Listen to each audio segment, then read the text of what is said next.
Olá, tudo bem com você? Que o amor de Deus, a comunhão do Espírito Santo e a graça do nosso Senhor Jesus Cristo esteja com todos nós nesse momento. Quero pedir, com toda educação, a sua atenção nesse momento, assim, se você nos permitir, para a gente estudar um assunto muito maravilhoso, né? Um assunto de suma importância para mim e para você e para todos nós. Esse assunto, eu acho que vai chamar muito a sua atenção.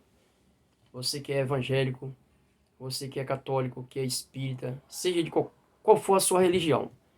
Nesse momento, com todo respeito à sua crença, ao seu ponto de fé, nós devemos respeitar cada um. Agora, o que a Bíblia fala sobre esse assunto? A Bíblia endossa, a Bíblia ela confirma, ela prova, tem algum fundamento na Bíblia para você crer nessa doutrina? A imortalidade da alma. Em primeiro lugar, nós devemos entender o significado de alma e espírito. O corpo, todo mundo sabe que é o nosso corpo físico, né? A matéria física. E a alma? Nós temos uma alma? Como é que é isso? Nós temos um espírito? O que significa? É bom a gente estudar a Bíblia, para a gente saber, para não ficar enganado, que o engano não é bom. João capítulo 5, 39, Jesus fala o seguinte: examinai, pois, as Escrituras, porque julgai ter nelas a vida eterna, e são elas mesmas que testificam de mim. João 8,32 diz o seguinte: e conhecereis a verdade, e a verdade vos libertará. João 14,6, Jesus fala: eu sou o caminho, a verdade e a vida, ninguém vem ao Pai senão por mim. É bom estudar as Escrituras Sagradas, tá? E esse assunto da imortalidade da alma, em hebraico, no grego e no latim, você pode pesquisar o significado da alma. No hebraico, nefesh, dá no mesmo sentido de vida, algo que se move. Então, no grego, dá no mesmo sentido, e no latim. Pode observar. Então, lá em Gênesis capítulo 2, no verso 7, Deus, ao criar o homem, Adão, ele soprou nas suas narinas o fôlego de vida.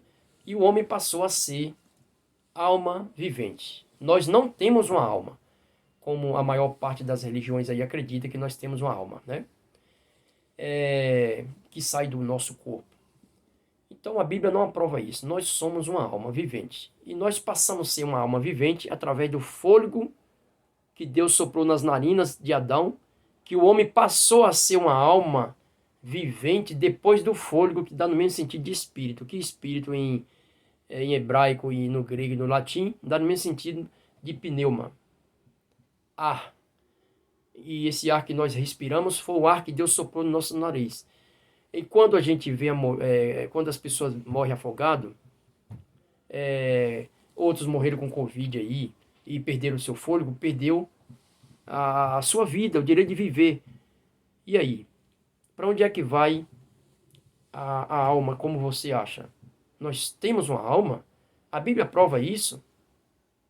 Lá em Gênesis, no capítulo 2, verso 17, Deus falou com Eva e com Adão, colocou assim a lei, né, um limite lá no paraíso, o fruto do conhecimento do bem e do mal, para que eles não comessem. No dia em que eles comeres, certamente morrereis. Gênesis 2,17.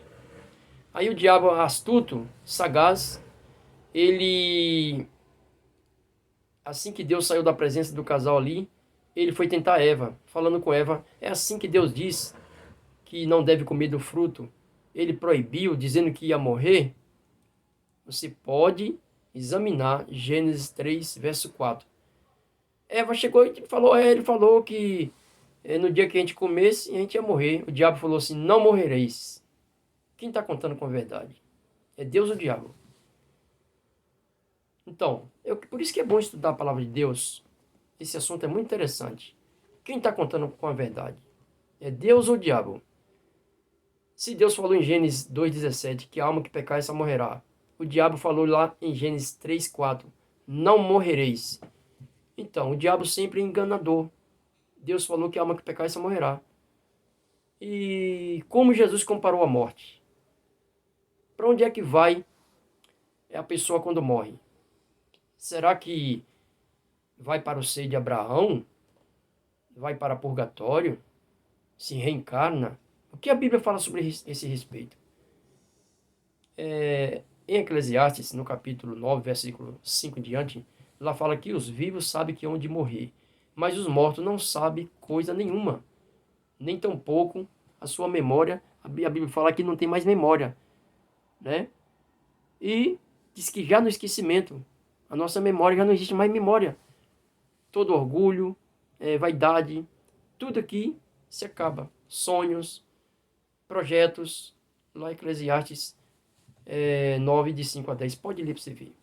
E no Salmo 6, verso 5, diz que os mortos não louvam a Deus. Você pode examinar, né? E no Salmo 115, verso 17, diz que os mortos não louvam ao Senhor, e nem tampouco aqueles que descem à região do silêncio. Então, como Jesus comparou a morte? João, capítulo 11, verso 11. Jesus falou que o amigo dele, Lázaro, estava dormindo, mas que logo ele ia despertá-lo do sono. Então os discípulos falaram o seguinte: Mestre, se ele dorme, estará salvo. Jesus falou assim: ele está morto. Quem crê em mim, João 11, versículo 25. Quem crê em mim, ainda que esteja morto, viverá. Eu sou a ressurreição e a vida, sabe? Jesus Cristo é a ressurreição e a vida. Então, em 1 Tessalonicenses, no capítulo 4, no verso 13 em diante, o apóstolo Paulo, ele fala assim: não sejais ignorantes com respeito aos que dormem. Entendemos? Que assim como Cristo morreu e ressuscitou, ele trará de volta também aqueles que dormiram, crendo na ressurreição. E lá no versículo 16 fala que ao ressoar da última trombeta, né, e dada a ordem, a voz do arcanjo, diz que os mortos em Cristo, né, dada a ordem por Deus, a voz do arcanjo diz que os mortos em Cristo ressuscitarão primeiro, e nós seremos arrebatados para ter um encontro com Jesus nas nuvens. Nada de morto lá no céu, entendemos? Nada de alma lá no céu. 1 Coríntios, capítulo 15, verso 51 em diante, o apóstolo Paulo fala também: eis que vos digo um mistério, nem todos dormiremos, mas transformados seremos no momento, no abrir e fechar de olhos. Ele fala que o corpo corruptível será transformado na incorruptibilidade, e o corpo mortal será transformado na imortalidade, né, ao ressoar da última trombeta, quando Jesus Cristo voltar. Aí nós vamos receber o corpo imortal, a imortalidade de Deus, a imortalidade que Deus vai nos dar, vai ser quando Jesus voltar. Não existe imortalidade agora. Entendemos? João, no capítulo 14, do verso de 1 a 3, Jesus fala o seguinte: não se turbe o vosso coração, crede em Deus, crede também em mim. Na casa de meu pai há muitas moradas. Se assim não for, eu não vou teria dito: eis que vou preparar lugar, e quando eu for vos preparar lugar, voltarei e vos levarei para mim mesmo, para que onde eu estou, estejais vós também. Ele vai levar a gente ainda quando ele voltar. Em João, no capítulo 5, 28 e 29, Jesus fala o seguinte: não vos maravilheis disto, eis que vem a hora em que todos que se encontram nos sepulcros ouvirão a sua voz, né? A minha voz, Jesus falando, ouvirão a minha voz. Os que fizeram o bem vão ressurgir para a vida eterna, e os que fizeram o mal para o juízo. Então não vai ser no mesmo dia. Os ímpios não vão ressuscitar na primeira ressurreição. Então, aí você pergunta para o seu líder religioso, o presbítero, o pastor, o cooperador, o padre, quem for. Pergunte a ele o seguinte: quem serão os mortos que vão ser ressuscitados quando Jesus voltar? Se já estão todos lá no paraíso, estão todos lá desfrutando do paraíso, da vida eterna. Precisa de ressurgir no céu, lugar de morto? Onde foi que Jesus Cristo falou que os mortos estariam? No sepulcro, João 5, 28 e 29. Então, pergunta para o seu pastor: pastor, quem serão os mortos que Jesus vai ressuscitar? O próprio Jesus Cristo, para ele subir, ele teve que ressurgir dos mortos. Ah, irmão, mas Jesus Cristo, ele garantiu o ladrão na cruz, quando ele falou: mestre, quando tu vires no teu reino, lembra-te de mim.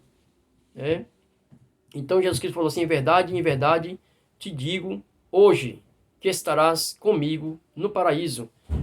Então, para subir para o paraíso, ele vai ter que ressurgir, como Jesus Cristo teve que ressurgir no terceiro dia.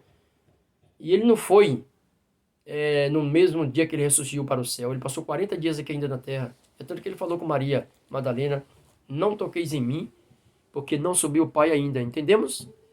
Então, é bem claro, tá?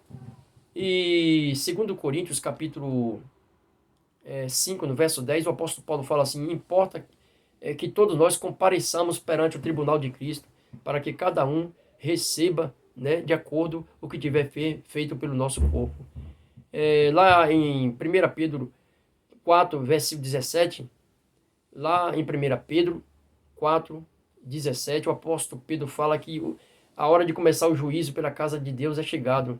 Pela casa de Deus, né? Como é que você acha que a pessoa está lá no céu, você ainda vai ter o juízo? Quem é você para garantir que a irmã tal subiu para o céu, o irmão tal subiu para o céu? Quem é você para dar juízo? Onde é que você me mostra um versículo aqui na Bíblia que prova que tem morto lá no céu, que tem alma lá no céu? Para Moisés subir, ele teve que ressurgir. Judas, no versículo 9 de Judas, ele teve que ressurgir. Elias representando os vivos, que foi arrebatado numa carruagem de fogo, e Moisés representando os mortos, que vai ser ressuscitado na segunda vinda de Cristo. Entendemos? Pare e pense nesse assunto da imortalidade. Entendemos? Aí você fala assim, mas e a história que Jesus Cristo contou lá em Lucas 16, de Lázaro, né, e o rico, que quando os dois morreram, um foi levado pelo anjo para o seio de Abraão e o outro foi levado para o inferno. Existe inferno agora? Você tem que entender o significado daquela parábola. Em primeiro lugar, é o seguinte, se você for olhar se você for olhar como uma mensagem literal, você vai encontrar ali algo que não tem nada a ver com o que você crê. Por quê? Jesus Cristo contou aquela parábola ali para os saduceus e para os judeus, que ele não acreditava na ressurreição. É tanto que todos os apóstolos foram mortos por causa da perseguição com a ressurreição que eles pregaram, falando da ressurreição de Jesus Cristo. Então eles não acreditavam. E Abraão, lá está como Abraão sendo mediador entre o salvo e o perdido. Abraão é mediador. Quem é o mediador nessa história? 1 Timóteo, capítulo 2, 5. Que fala que só há um mediador, que é Jesus Cristo. Abraão está como mediador. Abraão não pode salvar ninguém. Você tem que entender que a parábola ali não pode ser literal, colocar como uma doutrina. Outro, que para ser salvo, lá fala que Abraão, o rico, falou, pai Abraão, peça que Lázaro molhe a ponta do dedo na água e refresque a minha língua, que eu estou aqui na chapa fervendo. Abraão fala que o abismo que há entre um e o outro não tinha como um passar para lá nem para cá. Entendemos? A distância do céu e inferno não é tão assim da altura de uma mesa, onde alguém pode molhar a ponta do dedo e colocar na boca do outro. E mesmo assim uma gota de água não ia resolver a situação. Outra, para alcançar a salvação, o mendigo, ele estava cheio de chagas, sofrendo, passando fome, mendigando pão, e morreu no sofrimento. Aí o anjo levou para o céu porque sofreu. E não é por aí, que a salvação não é para o sofrimento. Quem salva nós é o sangue de Cristo. Foi ele que morreu por cada um de nós. Ele fez o sacrifício para me salvar e salvar você. E o rico, porque ele teve uma vida abastada aqui na terra, conseguiu viver uma vida de luxo, uma vida que não faltava nada, e se perdeu, foi para o inferno porque era rico. Isso não existe. Outra, quando ele pede, pai Abraão, manda que Lázaro vai lá falar com meus irmãos, tem 5 irmãos, para que ele não venha para cá. Abraão fala o seguinte, vocês têm Moisés e os profetas, ouçam, ainda que ressuscite alguém dos mortos e vão pregar para eles não vão crer, porque eles têm Moisés e os profetas, ainda que ressuscite um morto e vai pregar para eles. Primeiro, para um morto pregar, não existe, que a Bíblia fala lá no Salmo 6, verso 5, diz que os mortos não louvam a Deus. No Salmo 115, verso 17, diz que os mortos também não louvam a Deus. Morto para pregar, ele tem que ressurgir, Abraão falou. E aonde é que estão os mortos? Na sepultura. Eles não estão lá no céu. Existe túmulo lá no céu? Existe sepulcro lá no céu? Para que Abraão fala que para ressuscitar, para ir pregar para os irmãos dele, tinha que ressuscitar? Então, morto não prega. E para ressurgir, tem que estar na sepultura. Onde é que estão os sepulcros? João 5, 28 e 29. Então, para com essa ideia de achar que tem alguém lá no céu. Que a sua tia está lá no céu, que seu tio, seu patrão, seu pai, seu filho, sua nora, sua avó, sua mãe, sua namorada, seu namorado. Quer dizer, quem for. O ídolo que você gostava, que está lá no céu, não existe isso. Tá? A Bíblia diz que todos vão ter que passar pelo juízo. Todos. Aqueles que foram reprovados porque não aceitaram a graça de Jesus. Não aceitaram o sacrifício que Cristo fez na cruz por eles. Mas todos aqueles que fizeram, entregaram suas vidas a Cristo, vão ser salvos. Entendemos? Mas essa questão de inferno agora, isso não existe. Inferno é sepultura. Porque em Apocalipse capítulo 20, versículo 14 e 15, lá diz que a morte e o inferno vão ser jogados no fogo e enxofre, né? Apocalipse capítulo 20, só para a gente finalizar aqui, diz o seguinte: então a morte e o inferno foram lançados para dentro do lago de fogo. Esta é a segunda morte, o lago de fogo. E se alguém não foi achado escrito no livro da vida, como eu falei, esse foi lançado para dentro do lago de fogo. Então vai existir ainda o inferno. O inferno não é agora. O inferno ainda vai existir, que é futuro depois do milênio. Depois que Jesus Cristo vir ressuscitar os mortos, leia Apocalipse para você ver, capítulo 20 todo. Depois que Jesus Cristo ressuscitar os mortos e levar os vivos arrebatados junto para o céu, vamos passar 1000 anos com ele. Então quando voltarmos na Cidade Santa, que vai descer a Cidade Santa quando nós voltarmos para a gente morar aqui na terra eternamente com o Senhor. E ali a Bíblia diz que o diabo, né, Satanás, os ímpios, os maus, os anjos, os demônios vão ser tudo lançado no lago de fogo e enxofre. Esta é a segunda morte. E Jesus fala que bem-aventurado aquele que não passar pela segunda morte. Então, esqueça essa ideia de imortalidade da alma. Nós somos seres mortais, tá bom? Que Deus lhe abençoe e nos ajude a compreender essa mensagem em nome de Jesus. Obrigado, Senhor, por cada pessoa que nesse momento passou a estudar comigo a Tua palavra, a questão desse assunto que é de suma importância, da imortalidade da alma, que nós somos seres mortais. Vamos receber a imortalidade quando Jesus voltar, mas enquanto estaremos dormindo no pó da terra, que Jesus Cristo comparou a morte como um sono, em João 11:11, né? Em 1 Tessalonicenses capítulo 4, no verso 13 em diante, o apóstolo Paulo fala que não sejamos ignorantes a respeito dos que já dormem. Nós estamos, aqueles que está vivo está na esperança de ser arrebatado, e os que estiverem mortos morreram na esperança da ressurreição. Que Deus nos abençoe em nome de Jesus. Amém?